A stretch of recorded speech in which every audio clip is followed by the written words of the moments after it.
Star தமிழின் face to face நிகழ்ச்சி தொடர்கிறது. இன்றைய ஸ்டார் தமிழின் ஃபேஸ் டு ஃபேஸ் நிகழ்ச்சியில் கலந்து கொண்டு சிறப்பித்துக் கொண்டிருக்கின்றார் மலையக மக்கள் முன்னணியின் சிரேஷ்ட உபத்தலைவரும் அதேபோன்று ஒரு சிறந்த அரச நிர்வாகத்தில் செயற்பட்டவரும் அதேபோன்று முனைவர் சதீஷ் சிவலிங்கம் அவர்கள். பல விடயங்கள் தொடர்பாக பேசி கொண்டிருந்தோம். இந்த வடகிழக்கு தொடர்பான விடயங்களுக்கு ஒரு கடந்த வாரம் ஒரு அர்த்தால் இடம்பெற்றது. அது முல்லைத்தீவு முந்தையன்கட்டு பகுதியிலே ஒரு இளைஞர் நீரில் மூழ்கி உயிரிழந்தார். ஆனால் அந்த நீரில் மூழ்கி உயிரிழந்த சம்பவம் தொடர்பாக சந்தேகம் இருக்கிறது. அது இராணுவத்தினரால் தாக்கப்பட்டு அவர் உயிரிழந்தார் என்று தமிழ் தரப்புகள் குறிப்பிட்டது. குறிப்பாக சுமந்திரன், ஜனாதிபதி சட்டத்தரணி சுமந்திரன் அவர்கள் இந்த அர்த்தாலுக்கு அழைப்பு விடுத்திருந்தார். அர்த்தால் வெற்றியடைந்ததாக அவர் குறிப்பிட்டாலும் அரசாங்கம் கூறியது அது தோல்வியடைந்த ஒரு அர்த்தால் என்று. அந்த அர்த்தாலை நீங்கள் எப்படி பார்க்கிறீர்கள்? உண்மையில் திரு சுமந்திரன் அதே போன்று தமிழரசு கட்சி எடுத்த அந்த அர்த்தால் மிகவும் ஒரு ஒரு ஒரு நல்ல ஒரு எடுப்பாகத்தான் நாங்கள் பார்க்கின்றோம். மனோ கணேசன் அவர்கள் தமிழ் முற்போக்கு கூட்டணி சார்பாக அந்த அர்த்தாலை ஆதரிப்பதாக அறிவித்திருந்தார். அதேபோன்று ரவுஃப் ஹக்கீம் அவர்கள் முஸ்லிம் வர்த்தகர்கள் பெரும்பாலும் கடைகளை அடைத்து அவர்கள் ஒத்துழைப்பு கொடுத்திருந்தார்கள். கிழக்கு மாகாணமாக இருக்கட்டும், வவுனியா நகர சபையாக இருக்கட்டும், மற்றைய பகுதிகளிலும் முஸ்லீம் மக்கள் மிக ஒரு சகோதரத்துவ அடிப்படையோடு அந்த அர்த்தாலை ஆதரித்திருக்கிறார்கள்.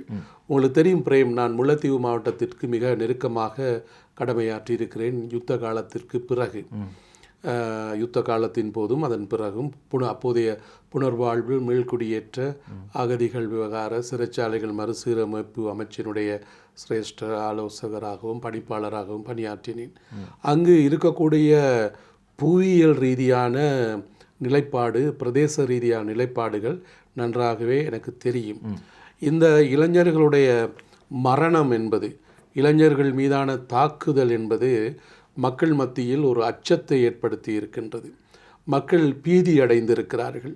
இவ்வாறான நிலைமைகள் காரணமாக இளைஞர்கள் மத்தியிலே ஒரு விரக்தி ஏற்படலாம் என்று பார்க்கப்படுகின்றது. இவர்கள் ஏன் ஒரு ஒரு இராணுவ முகாமுக்கு சென்றார்கள், அல்லது அங்கு என்ன நடந்தது, அதற்கு பிறகு என்ன நடந்தது, ஏன் இந்த இளைஞர் கொலை செய்யப்பட்டார் என்பதெல்லாம் இப்போது விசாரணைகள் இருக்கின்றன. ஆனாலும் கூட பொதுவாக இவ்வாறான நிலைமைகள் வரும்போது அதனை கண்டிக்க வேண்டியதும், ஜனநாயக ரீதியாக அதற்கான எதிர்ப்பை தெரிவிக்க வேண்டியதும் அரசியல், சிவில், சமூக செயற்பாட்டாளர்களுடைய ஒரு கடமையாக இருக்க வேண்டும். அந்த கடமையினை திரு சுமந்திரன் அவர்களும் அதே போன்று கிழக்கு மாகாணத்திலே சாணக்கியன், மட்டுநகர் மேயர் அவர்கள், இவர்களெல்லாம் இணைந்து செயற்பாடை முன்னெடுத்திருந்தார்கள். ஆனால் ஆங்காங்கே ஆளும் கட்சி சார்ந்த என்பிபி சார்ந்த அங்கத்தவர்கள் இந்த ஹர்த்தாலுக்கு எதிராகவும் இந்த செயற்பாட்டுக்கு எதிராகவும் மக்களை திசை திருப்புகின்ற முயற்சியில் இறங்கி இருந்தார்கள். இதன் காரணமாக சில இடங்களில் சலசலப்பு ஏற்பட்டு இருக்கின்றது. குறிப்பாக மட்டக்களப்பு மாநகர சபை நிர்வாக பகுதிகளில் இந்த ஹர்த்தாலுக்கு எந்தளவு ஒத்தாசை கொடுக்கப்பட்டது என்பது ஒரு கேள்விக்குரியதாக இருக்கின்றது.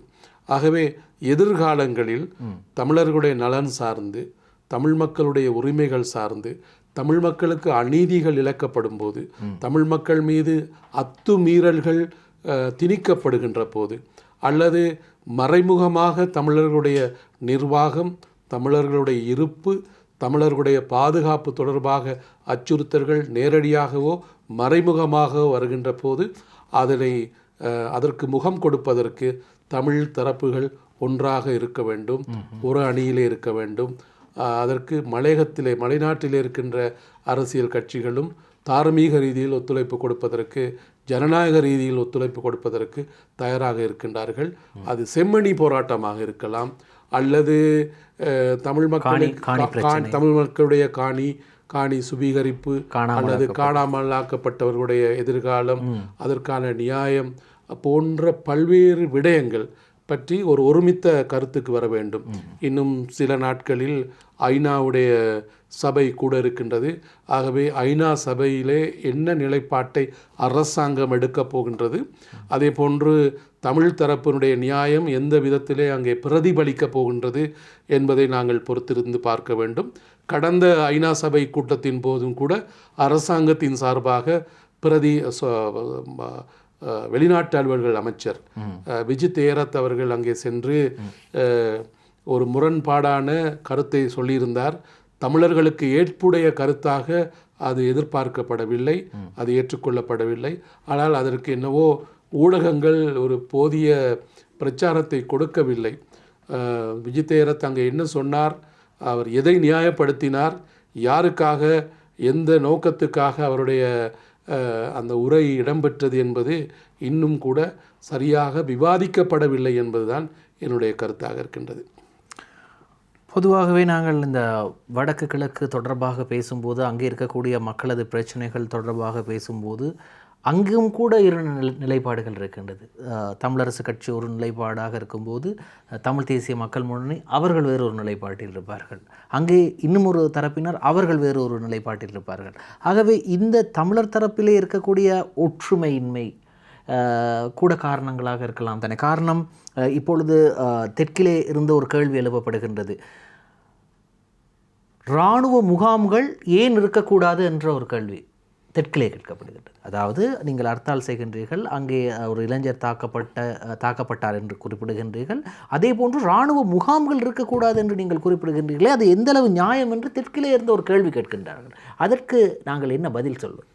தெற்கில் இருக்கக்கூடிய இராணுவ முகாம்களை பற்றியோ, தெற்கிலே அதிகமான இராணுவ முகாம்கள் இருக்கின்றனவா என்பது பற்றி கூட வடக்கிலே பேசப்படுவதில்லை, சர்வதேசத்தில் பேசப்படுவதில்லை. ஆனால் வடக்கில் மற்றும் இராணுவம் இருக்க வேண்டும் என்று சொல்லுகிறார்கள்.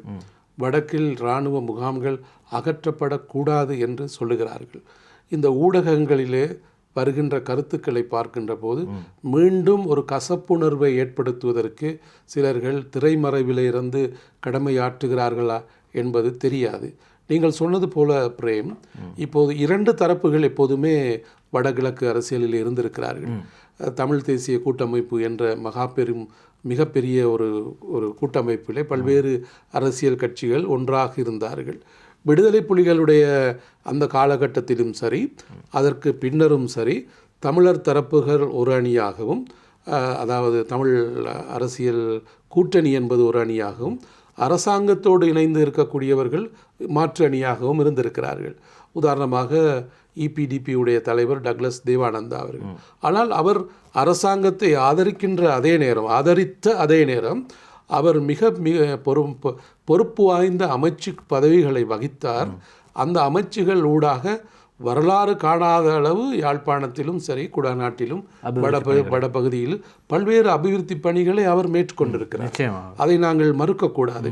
அந்த அபிவிருத்தி பணிகள் மீண்டும் தொடர வேண்டும் என்பதற்காக இந்த என்பிபி அல்லது தேசிய மக்கள் சக்திக்காக கடந்த தேர்தலில் யாழ்ப்பாணத்து மாவட்டத்திலும் சரி, ஏனைய தமிழ் பகுதியிலும் சரி, கூடுதலான மக்கள் நம்பிக்கையோடு வாக்களித்திருந்தார்கள். ஆனால் நாங்கள் A9 பாதையாக இருக்கட்டும், ரயில் போக்குவரத்தாக இருக்கட்டும், அல்லது காங்கேசன்துறைக்கு கொண்டு வரப்பட்ட துறைமுகமாக இருக்கட்டும், பலாலி விமான நிலையமாக இருக்கட்டும், அல்லது யாழ் குடாநாடு முழுவதுமாக இருக்கக்கூடிய மின்சார வசதிகளாக இருக்கட்டும், வீடமைப்பு, மற்றைய ஏனைய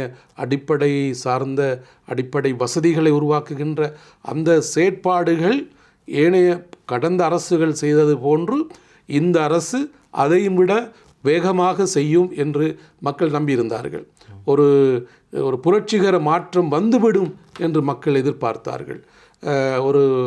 ஒரு போராளிகளாக இருந்தவர்கள் இப்போது அரசியல்வாதிகளாக வருகிறார்கள். அவர்கள் எல்லாவற்றையும் மிக தூய்மையோடும் மிக வேகத்தோடும் மிக நம்பிக்கையோடும் கொண்டு வருவார்கள் என்று நம்பியிருந்தார்கள். ஆனால் அந்த நம்பிக்கை மெதுமெதுவாக காற்றில் கரைந்து கொண்டிருக்கின்றது. அதனால்தான் வடக்கிலே உள்ளூராட்சி சபையின் போது மிக பெரிய வீழ்ச்சியை என்பிபி அரசாங்கம் சந்தித்திருந்தது. ஆகவே இந்த இரு தரப்பு என்று சொல்லுகின்ற போது ஒரு தரப்பு அரசு சார்பாகவும் இன்னொரு தரப்பு அரசுக்கு அல்லது அரசுக்கு எதிர்கட்சிக்கு சார்பாக நிலைப்பாட்டை கொண்டிருந்தாலும் கூட ஒரு சமூகம் என்ற அடிப்படையில் ஒரு மாகாணம் அல்லது வடகிழக்கு தமிழர் தாயகம் என்ற அடிப்படையில் அவர்கள் ஒன்றாக இருக்க வேண்டும், அவர்கள் ஒன்றாக செயற்பட வேண்டும் என்பதுதான் எல்லோருடைய நம்பிக்கையாகவும் எதிர்பார்ப்பாகவும் அமைய வேண்டும். அதே நேரத்தில் அந்த 30 ஆண்டுகளுக்கு பிறகு பலாலி பாதை திறக்கப்பட்டது. ஆனால் அந்த பலாலி பாதை திறக்கப்பட்டு மக்களுடைய பாவனைக்காக, பொதுமக்களுடைய பயணத்திற்காக, போக்குவரத்துக்காக அது விடும்போது அனுரகுமார திசாநாயக்க தேசிய மக்கள் முன்னணி நல்ல கட்சி, நேர்மையானவர்கள், தமிழர்களுக்கு எதிரானவர்கள் அல்ல என்று இதே தரப்பினர் கூறினார்கள். ஆனால் இப்பொழுது இந்த சிறு ஒரு பிரச்சனை அல்லது முல்லைத்தீவு முந்தேன்கட்டு பிரச்சனையை வைத்துக்கொண்டு அனுரகுமார திசாநாயக்கவின் அரசாங்கத்துக்கும் தேசிய மக்கள் சக்திக்கும் ஒரு எதிரான நிலைப்பாடை இவர்கள் கொள்வது என்ன காரணம்? இப்போது தமிழ் தேசியம் என்பது ஒரு விடயம், தமிழருடைய சுய நிர்ணய உரிமைகள் என்பது மற்றும் ஒரு பிரதான ஒரு நிலைப்பாடு.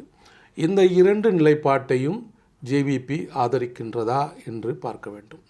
மூன்றாவதாக அதிகார பரவலாக்கம், அது மாகாண சபையூடாக நிறைவேற்றப்பட வேண்டிய ஒரு செயற்திட்டம். இலங்கை அரசினுடைய அரசியல் யாப்பிலே இருக்கின்ற 13வது திருத்த சட்டம்.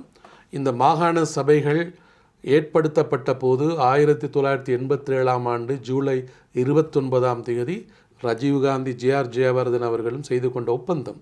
இந்திய தலைவர் ராஜீவ்காந்தி காங்கிரஸ் கட்சியினுடைய தலைவராக அங்கே கையொப்பமிடவில்லை. அவர் பாரத நாட்டின் பிரதம மந்திரியாக, அதே நேரம் தமிழ் மக்களின் பிரதிநிதியாக, தமிழ் தரப்பினருக்கு சார்பாக, தமிழ் தரப்பினர் சார்பாக அவர் அங்கே கையொப்பமிட்டிருக்கிறார். இது ஒரு சர்வதேச ஒப்பந்தம். இந்த ஒப்பந்தம் இன்றைய நாட்டினுடைய நடைமுறைக்கு உள்வாங்கப்பட்டு 3 தசாப்தங்களை கடந்து விட்டது, ஒரு தலைமுறையை கடந்து விட்டது. ஆகவே இன்றும் அதற்காக அரசாங்கம் எந்தவித நடவடிக்கையும் எடுக்காமல் இருக்கிறார்கள். பாராளுமன்றத்திலே தேர்தல் நிர்ணய ஆணைக்குழுவினுடைய பிரச்சனையை முன்னிறுத்தி ரணில் விக்ரமசிங்கவாக இருக்கட்டும், அதற்கு முன்னர் இருந்த கோட்டாபய ராஜபக்ஷவாக இருக்கட்டும், இந்த தேர்தலை ஒத்தி வைத்திருந்தார்கள். ஆனால் அனுரகுமார திசாநாயக்க வடக்கிலும் சரி மற்ற இடங்களும் சரி தமிழ் மக்கள் முஸ்லிம் மக்களை சந்திக்கின்ற போது அவர் விரைவாக மாகாண சபை தேர்தலை நடத்துவதாக கூறியிருந்தார்கள்.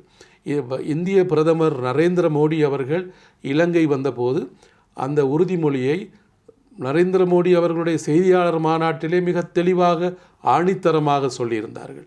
ஆனால் இன்று மாதங்கள் கடந்து விட்டன, ஓராண்டை அரசாங்கம் பூர்த்தி செய்கின்றது. ஆனால் எந்த விதமான முன்னேற்பாடும் செய்யப்படவில்லை.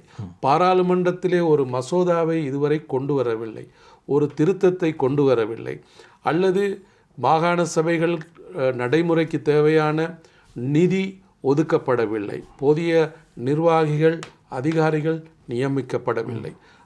அரசாங்கம் நினைக்கின்றது ஒரு ஆளுநரை வைத்துக்கொண்டு, அரசாங்க பிரதிநிதியை வைத்துக்கொண்டு அந்த மாகாணங்களுடைய முழு கட்டுப்பாட்டையும் கைக்குள் வைத்திருக்கலாம் என்று நினைக்கின்றது. இப்படியெல்லாம் இருக்கின்றதன் காரணமாகத்தான் முல்லைத்தீவாக இருக்கட்டும், முதியன்கட்டாக இருக்கட்டும், எல்லா பகுதியிலும் இருக்கின்ற மக்கள் இப்போது ஒரு அங்கலாய்க்கிறார்கள். அவர்கள் நினைக்கிறார்கள் எங்களுடைய எதிர்காலம் ஒரு சூனியமாகி விடுமோ என்று மக்களுடைய நிலைப்பாடு இருக்கின்றது. நாங்கள் தொடர்ந்து பேசலாம். இன்னும் பல விடயங்களை பற்றி நாங்கள் பேச இருக்கின்றது. ஸ்டார் தமிழின் ஃபேஸ் டு ஃபேஸ் நிகழ்ச்சியில் ஒரு சிறு விளம்பர இடைவேளை.